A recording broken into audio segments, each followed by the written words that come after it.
नमस्कार, स्वागत है आप सबका हमारे चैनल में। चैनल का नाम है मेरी किताबें। पुस्तक जीत आपकी, जिसके लेखक हैं शिव खेड़ा, प्रस्तुत है पुस्तक का अगला भाग।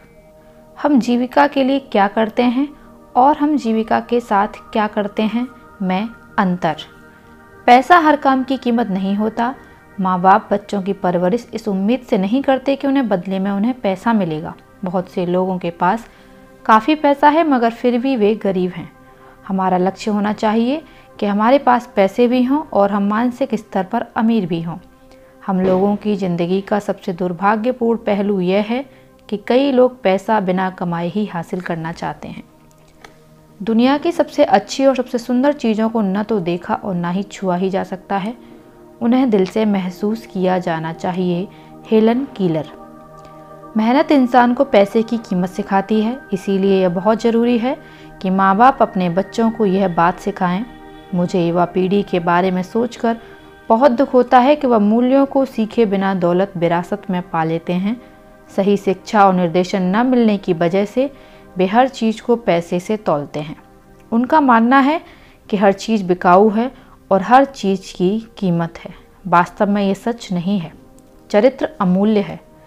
एक अंग्रेजी फिल्म इंडिसेंट प्रपोजल में यह बात सफल रूप में दिखाई गई है। उसमें दिखाया गया है कि एक बार व्यभिचार करने की कीमत $10 लाख भी हो सकती है। लोग रातों रात सफल होना चाहते हैं, चाहे उन्हें अपनी आत्मा को ही क्यों न बेचना पड़े, लेकिन फिर भी बात नहीं बनती। ऐसा इसलिए है कि सच्चे जीवन मूल्य अमूल्य होते हैं। जैसे ही मूल्यों की कोई कीमत लग जाती है तो वे अपनी कीमत खो बैठते हैं। कोई भी फायदा उस नुकसान की भरपाई नहीं कर सकता। पैसे का होना और उससे खरीदी गई चीज़ों का होना ठीक है, मगर पैसे कमाने के दौरान हम उन चीज़ों को नहीं खोना चाहते जो अनमोल हैं, जिसे पैसा नहीं खरीद सकता। पैसा हमेशा अक्ल की बात नहीं बोलता है। हम अक्सर लोगों को यह कहते हुए सुनते हैं कि हर आदमी की एक कीमत होती है। जो लोग ऐसी बातें करते हैं वे वास्तव में खुद बिकाऊ होते हैं। अच्छे चरित्र, निष्ठा और सही जीवन मूल्यों वाले लोग बिकाऊ नहीं होते।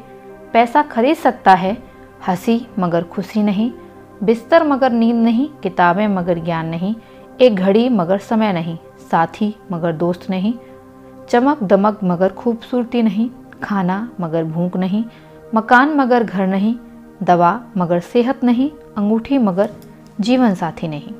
जीवन में दो तरह के दुख होते हैं। नंबर 1, हम जो चाहते हैं वह ना मिलना। दुख झेलने वालों के लिए एक नसीहत। मैंने ईश्वर से शक्ति मांगी थी ताकि मैं कुछ हासिल कर सकूं। उसने मुझे कमज़ोर बनाया ताकि मैं दूसरों की सेवा अदब से करूं। मैंने सेहत मांगी थी ताकि मैं बड़े काम कर सकूं। मुझे दुर्बलता मिली ताकि मैं अच्छे काम कर सकूं। मैंने धन दौलत मांगी थी ताकि मैं खुश रह सकूं। मुझे गरीबी मिली ताकि मैं बुद्धिमान बन सकूं। मैंने रुतबा मांगा था ताकि लोग मुझे सराहें। मुझे असहाय बनाया ताकि मैं ईश्वर की ज़रूरत महसूस करूं।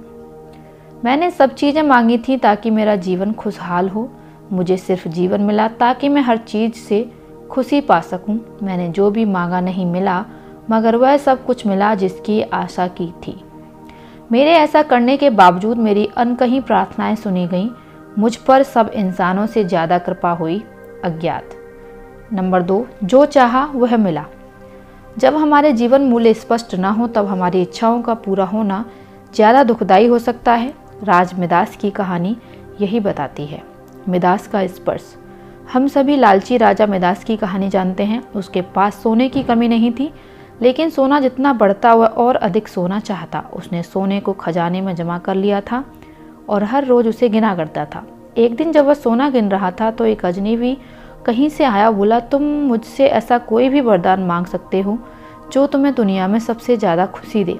राजा खुश हुआ और उसने कहा, मैं चाहता हूँ कि जिस चीज़ को छूऊं वो सोना बन जाए। अजनबी ने राजा से पूछा, क्या तुम सचमुच यही चाहते हो? राजा ने कहा, हाँ। तो अजनबी बोला, कल सूरज की पहली किरण के साथ ही तुम्हें किसी चीज़ को छूकर सोना बना देने की ताकत मिल जाएगी। राजा ने सोचा कि वह सपना देख रहा होगा, यह सच नहीं हो सकता। लेकिन अगले दिन जब राजा नींद से उठा तो उसने अपना पलंग छुआ और वह सोने का बन गया। वह वरदान सच था। राजा ने जिस भी चीज़ को छुआ वह सोना बन गई। उसने खिड़की के बाहर देखा और अपनी नन्ही बच्ची को खेलते पाया। उसने अपनी बिटिया को यह अजूबा दिखाना चाहा और सोचा कि वह बहुत खुश होगी। लेकिन बगीचे में जाने से पहले उसने एक किताब पढ़ने की सोची। उसने जैसे ही उसे छुआ वह सोने की बन गई। वह किताब को न पढ़ सका।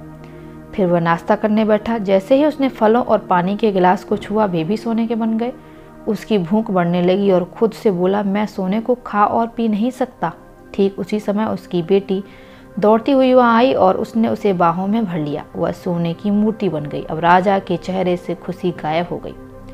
राजा सिर पकड़कर रोने लगा। वरदान देने वाली अजनबी फिर से आया और उसने राजा से पूछा, क्या वह हर चीज़ को सोना बना देने की अपनी ताकत से खुश है? राजा ने बताया कि वह दुनिया में सबसे दुखी इंसान है। राजा ने उसे सारी बात बताई। अजनबी ने पूछा, अब तुम क्या पसंद करोगे, अपना भोजन और प्यारी बिटिया या सोने के ढेर और बिटिया की सोने की मूर्ति? राजा ने गिड़गिड़ा कर माफ़ी मांगी और कहा, मैं अपना सारा सोना छोड़ दूंगा। मेहरबानी करके मुझे मेरी बेटी लौटा दो, क्योंकि उसके बिना मेरी हर चीज़ मूल्यहीन हो गई है। अजनबी ने राजा से कहा, तुम पहले से बुद्धिमान हो गए हो। और उसने अपने वरदान को वापस ले लिया।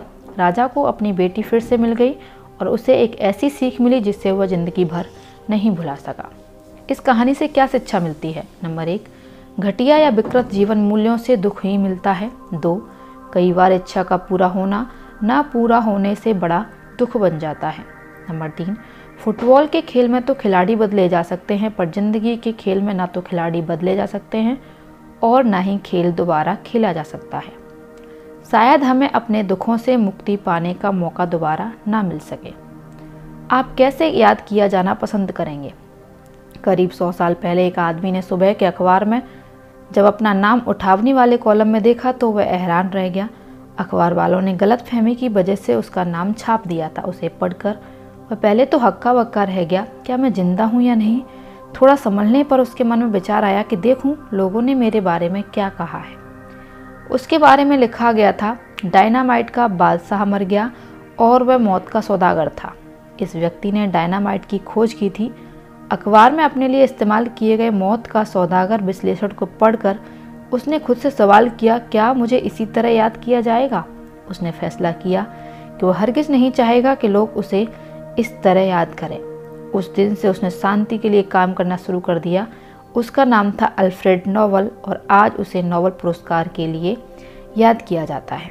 जिस प्रकार अल्फ्रेड नोबल ने अपने जीवन मूल्यों को दोबारा व्याख्यायित किया, वैसे हमें भी अपनी बीती जिंदगी को देख समझकर अपने जीवन मूल्यों की नई व्याख्या करनी चाहिए। दुनिया के लिए आपकी विरासत क्या होगी? आप किस तरह याद किया जाना चाहेंगे? क्या आपके बारे में लोग अच्छी बातें कहेंगे? क्या आपको प्यार और इज्जत के साथ याद किया जाएगा? क्या कोई आपके ना होने की कमी महसूस करेगा? छोटी छोटी बातें बड़ा फर्क डालती हैं। एक आदमी सुबह को समुद्र के किनारे टहल रहा था। उसने देखा कि लहरों के साथ सैकड़ों स्टार मछलियां तट पर आ जाती हैं। जब लहरें पीछे जाती हैं तो मछलियां किनारे पर ही रह जाती हैं और धूप से मर जाती हैं। लहरें उसी समय लौटी थीं और स्टार मछलियां अभी जीवित थीं। वह आदमी कुछ कदम आगे बढ़ा। उसने एक मछली उठाई और पानी में फेंक दी। वह ऐसा बार बार करता रहा। उस आदमी के ठीक पीछे एक और आदमी था जो यह नहीं समझ पा रहा था कि वह क्या कर रहा है। वह उसके पास गया और पूछा, तुम क्या कर रहे हो? यहाँ तो सैकड़ों स्टार मछलियाँ हैं, तुम कितनों को बचा सकेगो? तुम्हारे ऐसा करने से क्या फ़र्क पड़ेगा? उस आदमी ने कोई जवाब नहीं दिया।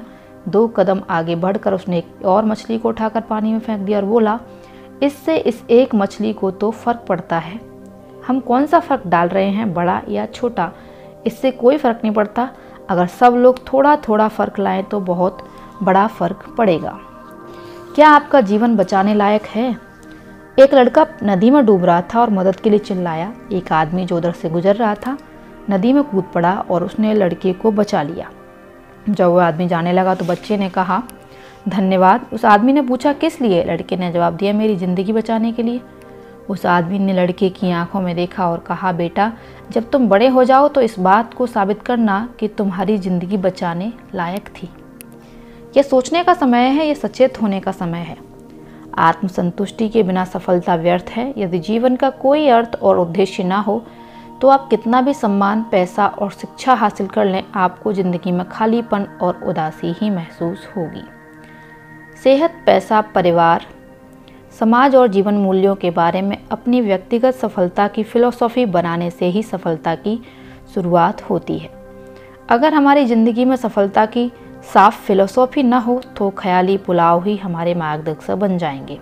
अगर हमारे पास सफलता की कोई फिलोसॉफी नहीं है तो हमने अनजाने में असफलता की फिलोसॉफी को अपना लिया है।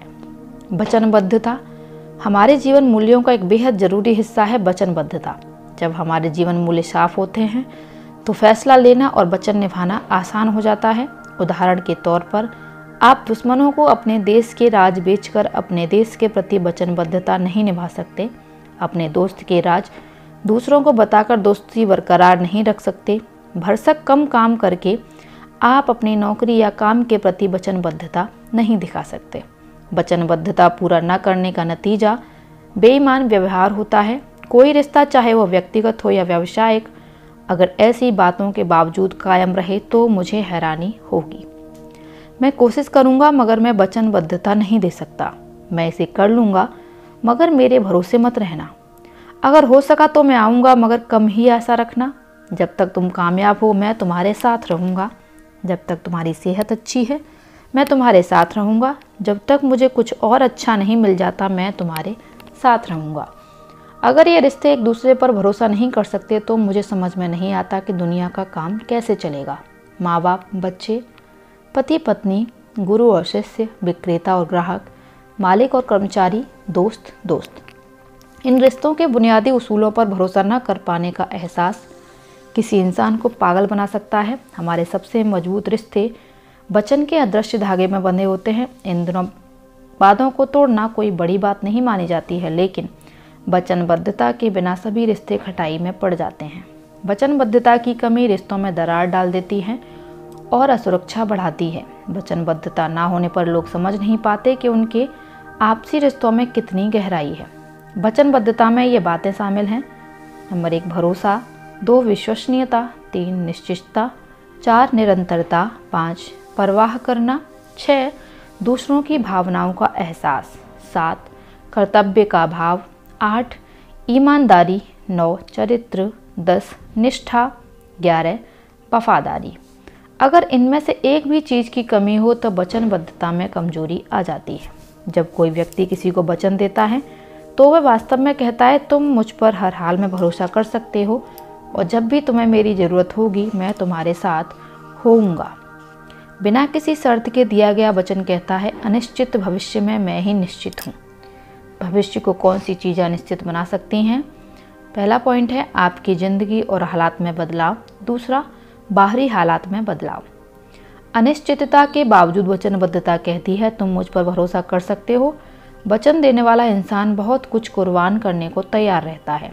किस लिए? जवाब साफ है, इसके इनाम बहुत कीमती हो सकते हैं। वचनबद्धता कहती है, मैं त्याग करने को तैयार हूँ क्योंकि मुझे तुम्हारी परवाह है।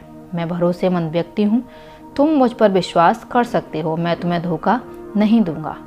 तकलीफ़ों के बावजूद मैं तुम्हारे साथ रहूँगा। अच्छे या बुरे समय में मैं तुम्हारा साथ नहीं छोड़ूंगा। वचनबद्धता उस एक कानूनी कॉन्ट्रैक्ट की तरह नहीं होती जिसे पूरा करना ही पड़ता है।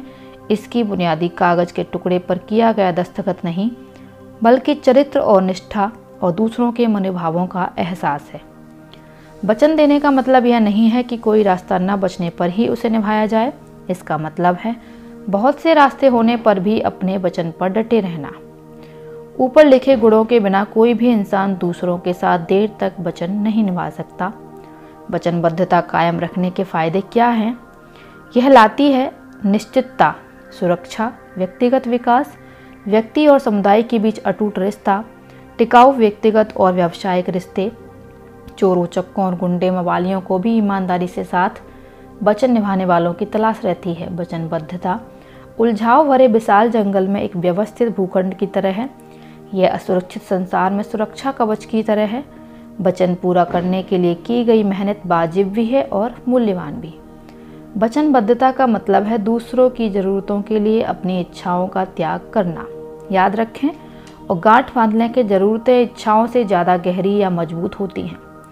वचनबद्धता रिश्तों को जोड़ने वाली गोंद की तरह है। वचन निभाने का मतलब है अपने सुखों को त्याग कर दुख को इच्छापूर्वक स्वीकार करना। मिसाल के तौर पर, दोस्ती में वचन निभाने का मतलब है विश्वसनीयता कायम रखना। नंबर 2, ग्राहकों के प्रति वचन निभाने का मतलब है अच्छी सेवा देना। 3, वैवाहिक जीवन के प्रति वचनबद्धता का मतलब है वफादार होना। शिष्टता के प्रति वचनबद्धता का मतलब है अशिष्टता से दूर रहना। देशभक्ति के प्रति वचनबद्धता का मतलब है त्याग करना। नौकरी के प्रति वचनबद्धता का मतलब है निष्ठावान होना। समुदाय के प्रति वचनबद्धता का मतलब है जिम्मेदार होना। वचनबद्धता परिपक्वता की पहचान है। वचनबद्धता का मतलब है दूसरा रास्ता मिलने या कठिनाइयां सामने पर अपने फर्ज से मुंह ना मोड़ना। सिर्फ मजबूत इरादों के लोग एक मजबूत समाज का निर्माण करते हैं। रिश्ते वचनबद्धता पर आधारित होते हैं, सिर्फ निकटता और घनिष्ठता पर नहीं।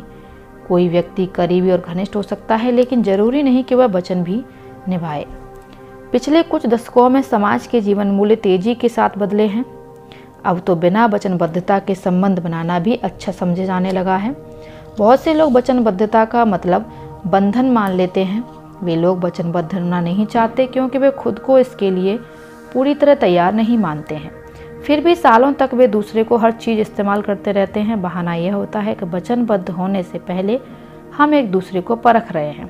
वे सालों साल परखते रहते हैं। वे ऐसी क्या चीज़ परख रहे हैं जिससे उन्होंने पिछले कुछ दिनों या महीनों या कुछ सालों में नहीं परखा है। मेरे विचार में ऐसे लोग स्वार्थी जोक की तरह हैं। ये लोग चीज़ें जब तक ठीक चल रही हैं तब तक अधिक से अधिक फ़ायदा उठा लेना चाहते हैं, केवल लेना जानते हैं और समाज के लिए एक बोझ है। रिश्ते प्यार और भावनाओं के आवेग से नहीं चलते, बल्कि वचनबद्धता और दूसरों के मनोभावों को समझने से चलते हैं। वचनबद्धता का मतलब है कि दूसरों की ज़रूरत को ज़्यादा महत्व देना। कई बार नेक इरादे वाले अच्छे लोगों के सामने एक दूसरे से टकराने वाली वचनबद्धताएं आ खड़ी होती हैं। उदाहरण के तौर पर नंबर 1, एक सिपाही आखिरी सांसें ले रही अपनी पत्नी की देखभाल के प्रति वचनबद्ध है। तभी अचानक उसे इमरजेंसी से निपटने के लिए बुलावा आता है। शहर में कहीं 10 लोगों का जीवन खतरे में है। उसे क्या करना चाहिए? नंबर 2, एक सर्जन की बेटी को स्नातक की उपाधि मिलने वाली है। उसने अपनी बेटी से जीवन में एक बार आने वाले इस अवसर पर मनाए जाने वाले समारोह में मौजूद रहने का वादा किया है। समारोह से 20 मिनट पहले उसे एक इमरजेंसी सूचना मिलती है कि एक्सीडेंट की वजह से घायल हुए एक आदमी का जीवन बचाने के लिए उसे ऑपरेशन करना है और कोई सर्जन इस शहर में मौजूद नहीं है। उसके पास क्या रास्ता है? किसी एक का चुनाव करने का मतलब यह नहीं है कि हमारी दूसरे के प्रति वचनबद्धता नहीं है। इन दोनों जिम्मेदारियों में से एक को चुनते समय प्राथमिकता, जिम्मेदारी और कर्तव्य का ध्यान रखना पड़ता है। प्राथमिकताओं को नैतिक मूल्यों के आधार पर तय करने से हमें बिना किसी अपराध बोध के एक के बजाय दूसरी वचनबद्धता को चुनने में मदद मिलती है। काफ़ी हद तक मुमकिन है कि सर्जन अपनी बेटी के स्नातक उपाधि समारोह में ही रुकना चाहता हो, लेकिन इससे कोई फर्क नहीं पड़ता कि उसकी प्राथमिकताएं क्या हैं या फिर वह क्या चाहता है। वचनबद्धता में 11 बातें शामिल हैं जिनके बारे में हम पहले बता चुके हैं, भले ही हम उन्हें पसंद करें या ना करें। वचनबद्धता को निभाना चरित्र की दृढ़ता को दिखाता है। इसमें अपनी इच्छाओं के बदले दूसरे की ज़रूरतों को प्रमुखता दी जाती है, लेकिन उनकी सनक और ऊट-पटांग इच्छाओं को नहीं। ज़रूरतें आवश्यक हैं जबकि इच्छाएं अनंत हैं। कसमकस के समय ज़रूरतों का फैसला उनकी प्रमुखता, जिम्मेदारी और कर्तव्य की बुनियाद पर किया जाना चाहिए। विवाह जैसे रिश्ते में 2 लोग एक दूसरे के प्रति वचनबद्ध होते हैं। मान लीजिए अगर शादी के 1 साल बाद ही पति और पत्नी में से किसी एक को कैंसर हो जाए, तो क्या दूसरे को ऐसा महसूस करना चाहिए कि उसके साथ छल हुआ है, उसका कुछ छीन लिया गया है? क्या उसे नाराज़गी महसूस करनी चाहिए? ऐसे में दूसरे को अपनी ज़िंदगी बर्बाद करने का दोषी मानना चाहिए? यह वचनबद्धता नहीं है, यह सिर्फ स्वार्थ है। वचनबद्धता पूरा न होने पर उस धोखे को कबूल करना वचन का सबसे ज़्यादा दुखदायी पहलू है। वचन अगर किसी गलती या भूल के कारण पूरा ना हुआ हो तो उसे आगे कायम रखा जा सकता है। गलती से की गई भूल को उदारता दिखाते हुए माफ़ किया जा सकता है, पर यदि उसे जानबूझकर पूरा नहीं किया गया है तो इस पर गौर किया जाना चाहिए। इसका जवाब यही है, अगर तुम मुझे एक बार धोखा देते हो तो तुम पर लानत है, अगर तुम मुझे दूसरी बार धोखा देते हो तो मुझ पर लानत है। उदारता ना दिखाई जाए तो वचन शायद ही पूरे हो पाते हैं। मिसाल के तौर पर एक बच्चा झूठ बोलकर धोखा देकर अपने माँ बाप का विश्वास खो सकता है, लेकिन माँ बाप बच्चे के प्रति अपनी वचनबद्धता को निभाना चाहते हों तो उन्हें बच्चे को माफ़ कर देना चाहिए। उन्हें बच्चे को सही दिशा देनी चाहिए और उसे झूठ बोलने के नतीजों को बताना चाहिए। अगर कोई केवल इस वजह से धोखा देता है कि उसे माफ़ी मिल जाने का यकीन होता है, तो यह नीचता भरा व्यवहार है। क्या क्षमाशीलता को किसी बिना लिमिट वाले अकाउंट का कोरा चेक बनना चाहिए? शायद नहीं। इस ऑडियो में इतना ही। मिलती हूँ अगली ऑडियो में पुस्तक के अगले भाग के साथ। तब तक के लिए धन्यवाद। आपका दिन शुभ हो।